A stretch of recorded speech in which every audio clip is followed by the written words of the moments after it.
आज तक रेडियो सुनता है सारा जहां।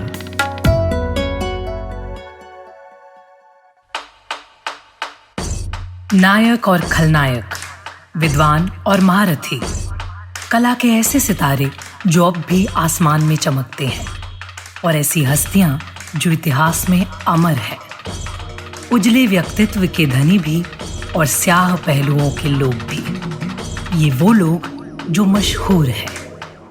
ये है नामी गिरामी। मुझे दुबई एयरलाइन में एमिरेट्स का अनाउंसमेंट सबसे प्यारा लगता है। हमारी औरतें तो फौरन दुपट्टा ले लेती हैं उसमें, और हमारे लोग जेब से निकाल के टोपियां पहन लेते हैं, क्योंकि अरब की लैंग्वेज का मसला है।